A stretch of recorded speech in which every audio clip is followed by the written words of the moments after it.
Salam sejahtera untuk kita semua. Perkenalkan, nama saya Rizka Astari Rahmatika. Saya adalah dosen kewirausahaan di Binus Entrepreneurship Center, Binus University. Pada kesempatan ini, saya ingin menyampaikan cuplikan sesi pembelajaran dalam salah satu mata kuliah kewirausahaan yang saya ampu, yaitu mata kuliah kewirausahaan Ideation yang berbobot 2 SKS.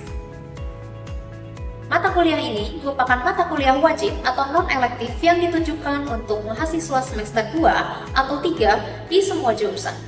Mata kuliah ini juga merupakan mata kuliah prasyarat yang wajib diambil oleh mahasiswa sebelum mereka dapat mengambil mata kuliah kewirausahaan lanjutan, yaitu mata kuliah prototyping dan market validation di semester berikutnya.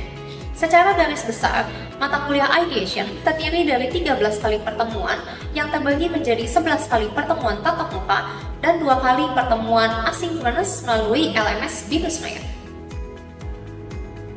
Secara umum, mata kuliah ini membahas mengenai proses, metode, dan teknik bagaimana mahasiswa dapat mengembangkan ide bisnis yang inovatif dan berkelanjutan dengan kerangka design thinking. Bedanya dengan mata kuliah kewirausahaan lanjutan, yaitu mata kuliah prototyping dan market validation. Dalam mata kuliah Ideation ini, fokus dari pembelajaran adalah formulasi ide.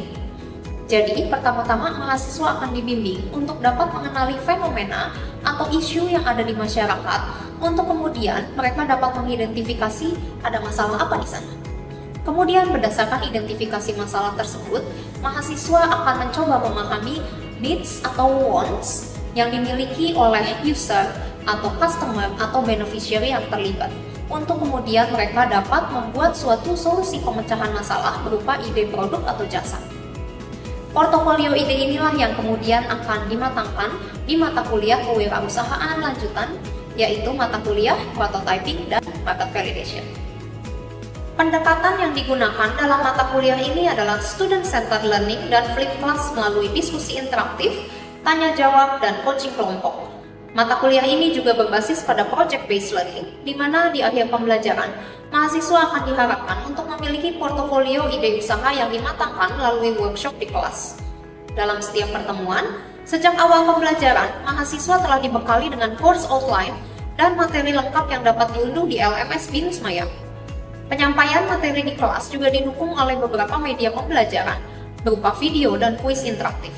Sementara assessment ataupun sistem penilaian yang dilakukan dalam mata kuliah ini mencakup assessment formatif untuk penilaian proses yang dilakukan melalui kuis, tugas proyek kelompok, serta sikap dan keterampilan sesuai course outline atau RPS.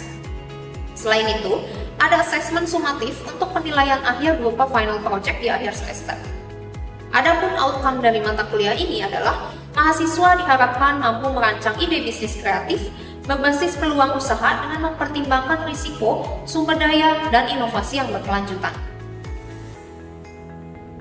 Berikut adalah video proses pembelajaran dalam mata kuliah Ideation dengan materi pertemuan kedua, yaitu materi design thinking dan problem identification. Mari kita simak bersama. Oke, selamat pagi teman-teman semuanya. Apa kabarnya hari ini? Baik. Sudah sehat, Pak? Sudah. Oke, baiklah teman-teman, selamat datang di pertemuan kedua dari mata kuliah Ideation ya teman-teman ya.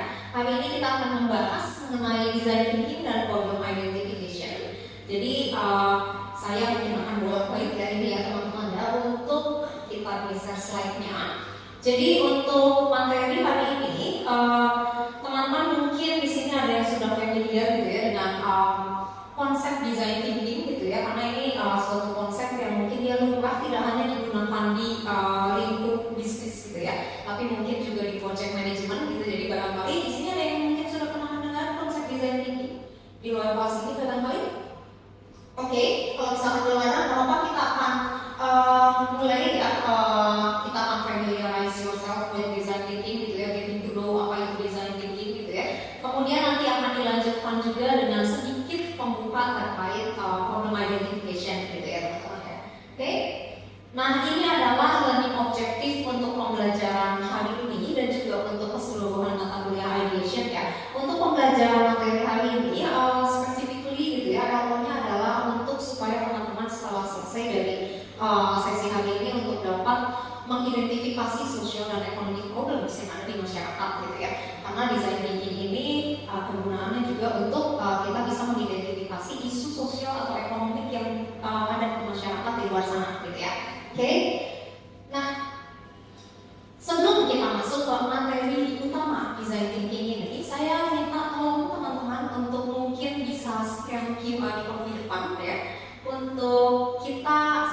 lihat dulu ya opini atau apa yang teman-teman pikirkan terkait satu pertanyaan. Nah, pertanyaannya ada di Mentimeter juga. Belum saya buka ya, mungkin saya bahas setelah ini.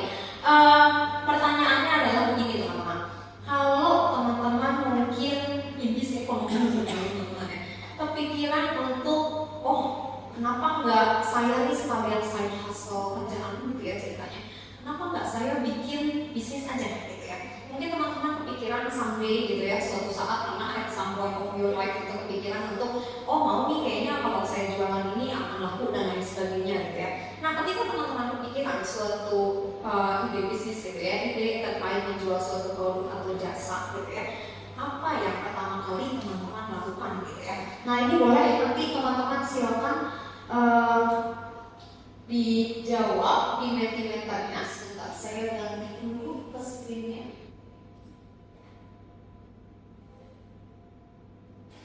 Oke, kita sudah melihat beberapa jawaban ya teman-teman ya.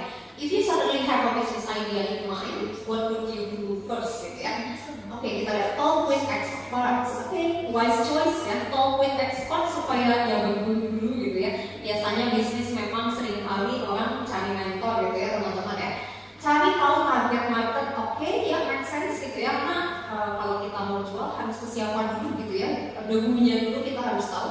Diskusi, diskusi mungkin sama expert lah, mungkin sama siapa nih ya. Diskusi bisa banyak gitu ya dengan siapapun. Brainstorm, brainstorm bisa biasanya kita mau punya ide bisnis dituliskan dulu nih ya di note produknya apa gitu ya, mau dijualnya kemana. Research, will it help the world gitu ya. Apakah ini akan berguna, apakah ini akan membantu siapa gitu yang akan saya bantu dengan ide produk atau jasa yang akan saya create gitu ya. Modal untuk bisnis ya ini yang paling signifikan ya teman-teman ya. Karena punya bisnis, punya ide sebagus apapun gitu ya, kalau misalkan modalnya nggak ada ya agak sulit juga ya untuk tanding ya teman-teman. Oke, terima kasih teman-teman atas beberapa jawaban ini ya. Jadi kita bisa tahu barangkali memang basically kalau kita punya ide bisnis wajar gitu ya kalau kita mungkin memperhatikan beberapa hal di depan. Ada tambahan strategi gitu ya, strateginya gitu. Karena kita mungkin akan berfokus pada mikir how we conduct this kind of activities gitu ya. Gimana saya melakukan sesuatu supaya nantinya bisa berbalik menjadi profit untuk saya gitu ya. Oke, jadi masih mungkin fokusnya adalah di kita sendiri gitu, gitu ya. Nah, ini ideally teman-teman kalau kita sambungkan ke mata kuliah yang hari ini ya, ke materi hari ini, design thinking ya.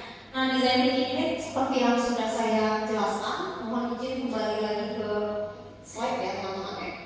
Nah, kita lanjutkan. Kita masuk ke materi design thinking dan akan kita kaitkan dengan yang tadi teman-teman jawabannya ya. Jadi kalau di materi design thinking ini, ideally sebenarnya ketika kita mau membuat suatu bisnis gitu ya, kita mau mengeksekusi suatu ide bisnis, itu idealnya kita tidak benar-benar terfokus pada apa yang kita lakukan terlebih dahulu gitu ya.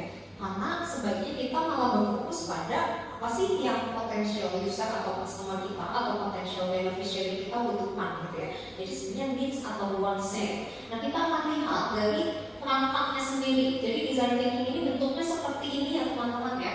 Jadi dia adalah suatu pendekatan atau framework mungkin ya. Saya lebih suka nyebutnya dia framework atau kalau misalkan proses pun gitu ya. Prosesnya dia tidak yang seperti terlihat di depan ya. Kalau di depan ini kan kelihatannya kayak linear ya teman-teman ya.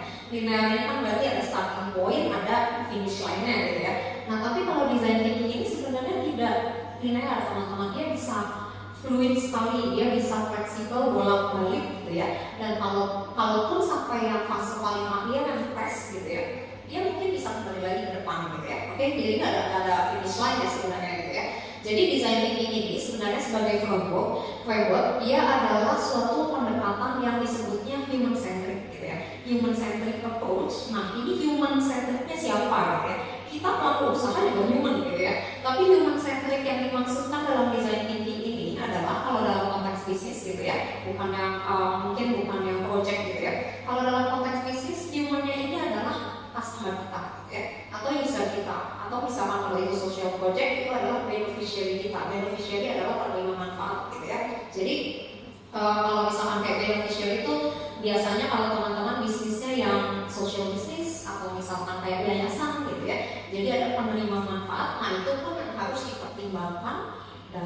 design thinking. Jadi bukan necessarily kita, gitu. bukan berarti kita mempertimbangkan apa sih maunya kita sebagai pelaku bisnis gitu ya. Tapi kita akan mempertimbangkan needs atau wants-nya dari si customer kita atau si user kita gitu ya.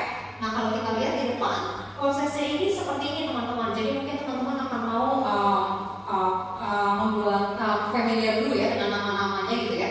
Fase pertama adalah empathize, fase kedua adalah define, fase ketiga ideate, fase keempat prototype, fase terakhir adalah test gitu ya. Nah jadi fase empathize ini adalah dimana kita berusaha untuk, kalau bahasa Inggrisnya gitu ya, putting ourselves in other shoes gitu ya. Bahasanya kita menempatkan diri nih di sepatunya orang lain gitu. Kita berusaha merasakan apa yang orang lain rasakan. Orang lain ini adalah si potensial customer kita gitu ya.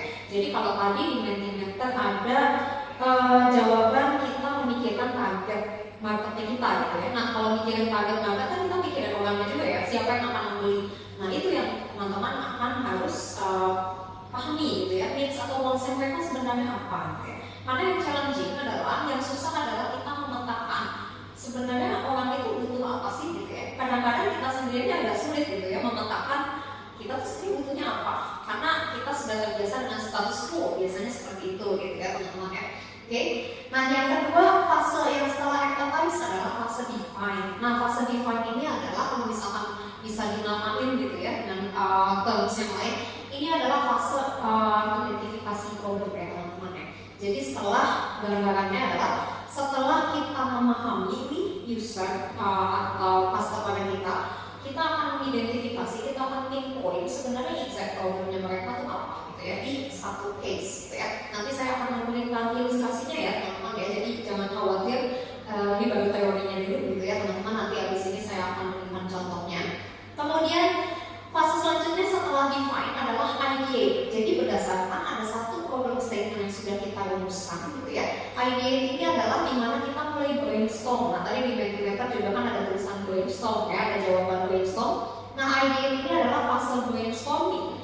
Kita mau memecahkan suatu permasalahan dengan solusi seperti apa sih gitu ya. Jadi seperti namanya, ideasnya mungkin akan ada banyak teman-teman gitu ya. Nah yang paling penting di fase ideate ini adalah teman-teman jangan fix dengan satu ide dulu gitu ya. Bahasanya jangan terlalu cepat jatuh cinta pada suatu ide gitu ya. Karena kalau misalkan kita nanti jalani ke fase yang berikutnya, kita nggak tahu nih idenya bisa successful atau enggak gitu ya. Oke, nah jadi yang paling penting di fase ideate adalah ketika teman-teman brainstorm ide teman-teman gitu ya, solusi atas suatu permasalahan di note down gitu ya, di note down coret-coret gitu ya, jangan hanya disimpan di kepala gitu ya. Oke, as silly as it could gitu ya, dituliskan dulu aja gitu ya. Baru nanti kita akan di fase ideate itu juga baru nanti kita akan seleksi mana ide yang kira-kira paling possible gitu ya. Nah setelah kita analisis ide yang paling possible gitu ya, kita akan masuk ke fase selanjutnya yaitu prototype gitu ya. Prototype ini kalau di bahasa Indonesia ini gua lupa gitu ya. Kalau teman-teman membayangkan mungkin itu adalah kayak beta version gitu ya dari aplikasi dari misalkan robot atau dan lain sebagainya gitu ya. Tapi prototype ini sebenarnya adalah versi bahasa-bahasanya gitu ya, versi coba-coba teman-teman gitu ya. Jadi kita mau mencoba nih dari ide yang tadi ada list of ideas gitu ya. Teman-teman pick satu idea, kemudian teman-teman coba uji cobakan gitu ya. Teman-teman matangkan ide tersebut. Kemudian teman-teman akan uji cobakan di fase testing gitu ya. Di uji cobakan ke siapa? Tentunya ke potensial atau target customer kita atau target user kita gitu ya teman-teman ya. Untuk apa kita uji cobakan? Untuk kita nantinya mendapatkan feedback, untuk kita pertama tahu apakah solusi yang kita buat bisa memecahkan masalah gitu ya. Atau yang kedua, apakah kita akan melihat gitu ya, apakah ini bisa dijalankan gitu ya teman-teman ya. Karena ada idea yang mungkin viable bisa dijalankan, ada juga yang ternyata setelah kita coba matangkan ternyata dia nggak bisa dijalankan gitu ya. Jadi apa yang terjadi kalau misalkan di fase testing ada sesuatu yang ternyata nggak bisa dijalankan? Nah teman-teman bisa mungkin kembali lagi ke fase sebelumnya gitu ya. Tadi saya bilang design thinking ini bukan fase yang linear ya teman-teman, fase yang fleksibel. Jadi teman-teman bisa kembali either ke fase mungkin di define lah, kita lihat lagi benar nggak sih problem statementnya seperti ini, atau di fase ideate gitu ya. dimana teman-teman mungkin tadi saya pilih ide A gitu ya, mungkin saya coba proceed ke ide B deh, mungkin dia lebih viable daripada ide A gitu ya teman-teman ya. Oke, jadi ini gambaran secara garis besar untuk yang fase design thinking ya. Oke, nanti kalau teman-teman ada pertanyaan silakan untuk raise hand ya teman-teman ya. Saya lanjutkan kembali. Nah, kemudian teman-teman, ini yang saya sebutkan tadi mungkin yang terkait dengan yang kedua ya, poin kedua yang reducing the risk gitu ya. Nah, design thinking ini juga bisa tinggi gitu ya, meningkatkan pencegahan untuk terjadinya resiko di depan gitu ya. Jadi kalau misalkan teman-teman barangkali bikin suatu produk, kalau misalkan kita spontaneously gitu ya, saya suka bikin ini, saya mau bikin ini untuk dijual, pasti laku gitu ya. Nah, barangkali ada kemungkinan produk yang teman-teman buat gitu ya, solusi kan berarti produk itu. Nah, terus kalian lempar gitu ya ke pasar, itu mungkin tidak diterima oleh pasar mungkin karena nggak memenuhi solusi yang diminta gitu ya. Ini ada kemungkinan ada resiko problem solutionnya nggak connected gitu tadi gitu ya. Jadi kalau di gambar di depan gitu ya, ada teman-teman bikin produk bentuknya kayak kotak gitu ya, tapi needs atau wants customer ini bentuknya bulat ya, nggak masuk gitu ya teman-teman ya. Atau ini juga bisa mengurangi resiko teman-teman create suatu produk atau jasa yang sebenarnya nggak dibutuhkan gitu ya. Jadi kalau gambarannya di depan ilustrasinya taste untuk pisang gitu. Mungkin kalau necessarily bibit gitu ya, pisang mungkin kita bisa bawa estetis gitu ya, atau mungkin kita letakkan di kotak yang lain gitu. Nggak perlu bentuknya benar-benar exactly seperti pisang gitu ya teman-teman ya. Atau teman-teman mungkin akan terjebak bikin solusi yang sebenarnya mungkin solutif tapi nggak convenient gitu ya. Jadi istilahnya kalau misalkan kita bikin solusinya mungkin bisa menyelesaikan suatu masalah, tapi dia tidak bikin nyaman penggunanya gitu. Nah, itu juga mungkin akan unlikely untuk diterima di pasar gitu ya. Nah, ini kalau terkait dengan hal ini, barangkali ada nggak teman-teman mungkin pengalaman pribadi gitu ya, yang pernah mengalami membeli suatu produk gitu, tapi produknya barangkali tidak sesuai dengan harapan teman-teman gitu. Ada nggak sih? Iya, Joshua, silakan. Ada. Pas itu saya beli pompa air plastik yang manual untuk galon. Oh ya, untuk dipesan. Yang dipesan. Itu menurut saya itu termasuk kategori 3 social convenience. Karena barangkali itu mempersusahkan aku untuk mengambil air. Gimana mekanismenya ya? Karena pompa airnya itu kadang nggak responsif dan nggak mengangkat air, ataupun dia nggak dipompa sama sekali. Oh, yang dipompa beneran manually pompa ya? Manually pompa. Oke, ya, good example. Thank you ya Josh. Ada lagi mungkin? Jadi kalau ya yang pompa itu saya ngalamin juga masa-masa saya kosan dulu gitu ya. Kalau sekarang nggak ada ya pompa yang memang bukan bentuknya dispenser ya teman-teman ya, tapi memang yang pompa tinggal tekan aja gitu ya. Tapi masih ada juga yang jual yang pompa yang manually gitu. Nah, mungkin betul itu seperti yang Josh contohkan gitu ya, bahwa itu mungkin masuk ke yang nomor 3 gitu ya, resiko yang nomor 3 bahwa dia menciptakan suatu produk tapi yang tidak convenient ya untuk penggunaannya. Karena kalau di tekan-tekan itu ya sampai juga ya lama-lama dengan orang pindah ke yang mungkin automatically tinggal tekan ya udah ngisi gitu ya, akhirnya walaupun itu bukan galon gitu ya, bukan galon, bukan dispenser gitu ya. Thank you atas ininya teman-teman, atas responsnya. Nah, kita lanjutkan kembali ke itu. Nah, ini saya mau memperlihatkan ada ilustrasi untuk penerapan design thinking teman-teman. Jadi ini juga saya mau menjelaskan adanya problem solution yang mismatch nih. Jadi kalau nanti teman-teman di next week gitu ya, di next session akan mempelajari bahwa kita kalau identifikasi problem itu kadang-kadang tidak simpel ya. Kalau misalnya identifikasi problem dan solusinya simpel gitu ya, mungkin masalah nggak ada gitu ya. Khususnya benda ini gitu ya, laboratorium atas banyak masalah sosial gitu ya teman-teman ya. Nah, jadi ini saya ceritakan mungkin sedikit gitu ya. Jadi ini ada sebuah LSM teman-teman, sebuah LSM datang ke suatu desa di Afrika gitu ya. Jadi desanya ini tempatnya terpencil. Kemudian di desa itu dia masyarakatnya mengalami kekeringan gitu ya. Bukan kekeringan sih, mungkin kesulitan air bersih gitu ya teman-teman ya. Mungkin solusi yang automatically terpikirkan gitu ya oleh kebanyakan orang gitu ya. Oh, kalau misalnya air bersihnya nggak ada, ya udah kita create pompa aja. Make sense kan? Kita create pompa untuk sumber air. Make sense, wajar ya. Nggak ada sumber air, ya adakan gitu ya. Oke, jadi dibuatlah oleh LSM ini pompa air gitu ya. Nah kemudian setelah monef gitu ya, monitoring and evaluation, mereka evaluasi lagi si LSM-nya. Ternyata setelah beberapa minggu, beberapa bulan gitu ya, pompa air itu tidak digunakan. Kan bingung kan, kenapa ini kok pompa airnya tidak digunakan? Padahal mereka kesulitan air bersih gitu ya. Nah, kemudian ini akhirnya kalau misalkan kita melihat ya kerangka design thinking tadi, ini kan berarti dia sudah tahapan prototype. Idenya adalah pompa air. Ini tahapan prototype dan dia lagi testing nih. Oh ternyata kok it doesn't work gitu. Apa nih yang salah? Dia kembali lagi. Nah itu yang tadi saya bilang ya, design thinking ini memungkinkan proses yang ada iteration atau fluid gitu ya, bisa bolak-balik gitu ya. Nah dia akan kembali lagi ke, mungkin di sini dia balik lagi ke fase either empathize atau define gitu ya. Dia identifikasi lagi problemnya sebenarnya apa, kesulitan air bersih itu gitu ya. Nah ternyata setelah didalami lagi ada pola di mana masyarakat di desa tersebut dia kalau mengambil air itu menggunakan galon gitu ya, galon seperti yang kuning ini, dan galonnya ini dibawa berdiri gitu ya, karena mungkin di desa terpencil itu belum mengakomodir gitu ya untuk kendaraan atau untuk gerobak yang ditarik oleh binatang gitu ya. Jadi mereka bawanya seperti ini gitu ya teman-teman ya, manual dengan digotong gitu ya. Kan kebayang ya kalau kosong gampang, tapi kalau berisi air ya wassalam gitu ya teman-teman. Oke, nah kemudian akhirnya mereka LSM tadi itu dia meninjau ulang gitu ya habit yang ada di masyarakat tersebut, pola-pola mereka mengambil air seperti apa gitu ya. Kemudian dari misalkan kita melihat ya yang di kotak merah ini teman-teman bisa melihat beberapa aktivitas yang mereka lakukan untuk meninjau kembali gitu ya kebutuhan yang sebenarnya dihadapi oleh masyarakat di desa itu apa. Jadi mereka mencari nih sebenarnya gimana sih habit mereka dapat air masyarakat desa itu, kemudian berapa kira-kira yang mereka butuhkan dalam sehari. Jadi pola-pola pengambilan air oleh masyarakat desa itu di mapping oleh LSM tersebut. Kemudian setelah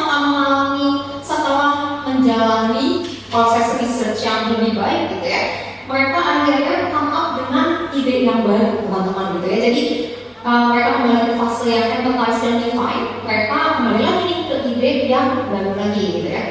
Nah mereka come up dengan ide seperti ini gitu ya. Ternyata yang menyulitkan untuk masyarakat tersebut adalah membawa airnya, mungkin mengaksesori sumber airnya. Barangkali ada sumber air sudah ada tapi agak jauh gitu ya. Tapi memang yang menyulitkan adalah the way mereka carry the water gitu ya.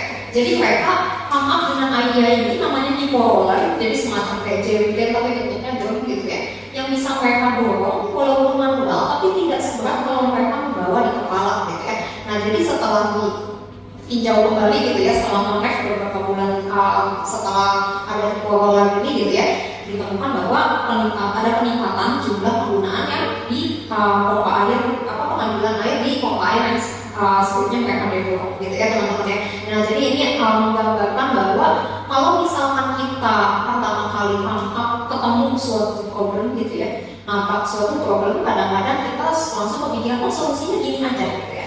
Tapi setelah dijalankan gitu ya, barangkali ada beberapa hal yang nggak make sense gitu. Nah itu kalau dengan menggunakan kerangka design thinking, teman-teman akan menjadikan problem identification yang teman-teman identifikasikan itu sebagai jangka gitu ya, untuk kembali ke situ lalu define idenya apa gitu ya teman-teman ya. Oke, ini ilustrasi singkat saja terkait implementasi design thinking ya teman-teman ya. Oke, ada pertanyaan sama? Tidak ada? Aman? Oke, kalau aman, kalau aman mungkin saya minta teman-teman untuk join quiz dulu ya teman-teman ya, sekalian refreshing gitu ya, dan juga saya ingin melihat seberapa jauh teman-teman memahami apa yang telah saya jelaskan ya teman-teman ya. Oke, jadi saya izin untuk ganti pelayanan dulu ya. Sebentar.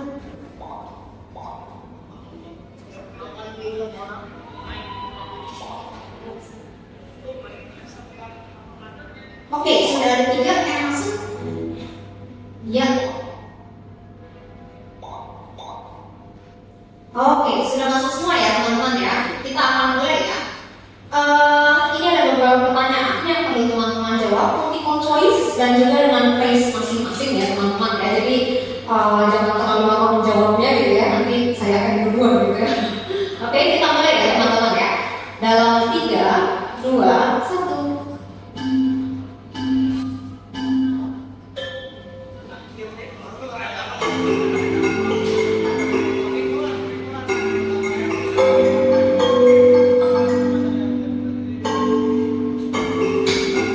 Teman-teman juga tidak apa-apa.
Oh iya, mantap. Oke, terima kasih teman-teman atas partisipasinya ya.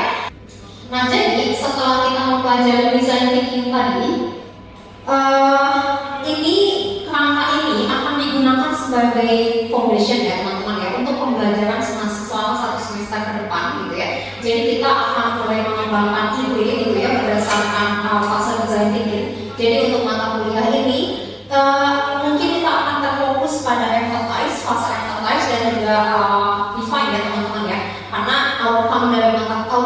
output dari mata kuliah ini adalah ide produk gitu ya. Ide produk atau jasa. Jadi kita fokuskan di mata kuliah ini adalah formulasi ide untuk nantinya kemudian ide teman-teman akan dimatangkan di kelas prototyping dan juga kartu validation gitu ya. Jadi selama beberapa semester teman-teman menjalani 3 mata kuliah kewirausahaan itu akan semuanya berdasarkan fase design thinking gitu ya. Jadi ini materi yang sangat penting sekali, jangan teman-teman lupakan gitu ya kalau udah lulus dari mata kuliah ini. Oke, kita next sebentar ya. Oke, pertanyaan ada yang bertanya sampai sini teman-teman? Aman? Aman ya? Oke, kalau misalkan nanti ada pertanyaan susulan, boleh nanti email saya ya teman-teman ya, atau boleh kontak saya gitu ya WhatsApp. Silakan sessionnya ya. Jadi kita nanti minggu depan teman-teman kita akan membahas lagi ya. Jadi teman-teman tadi nanti dibawa sebagai tim sebagai homework gitu ya. Yang tadi didiskusikan, kita akan workshop di kelas minggu depan gitu ya untuk mendiskusikan lebih lanjut terkait fenomena yang teman-teman sudah pinpoint tadi. Kemudian nanti kita akan coba bawa gitu ya ke formulasi bisnis idea. Tapi sebelum memformulasi bisnis idea kita akan membahas dulu tentang problem statement dengan menggunakan HMW atau how likely framework gitu ya teman-teman ya. Oke, jadi silakan dikerjakan di rumah. Kalau gitu sebelum kelasnya ditutup saya absensi dulu ya teman-teman. Terima kasih atas partisipasi. Sekian video sesi pembelajaran mata kuliah Ideation di Binus University. Video ini dibuat sebagai salah satu persyaratan penyusunan dokumen pernyataan diri dosen untuk unjuk kerja Tridharma Perguruan Tinggi atau PDD UKT-PT. Semoga dengan adanya video ini dapat menjadi pertimbangan yang baik dalam proses penilaian sertifikasi dosen gelombang 1 tahun 2002. Akhir kata, saya ucapkan terima kasih.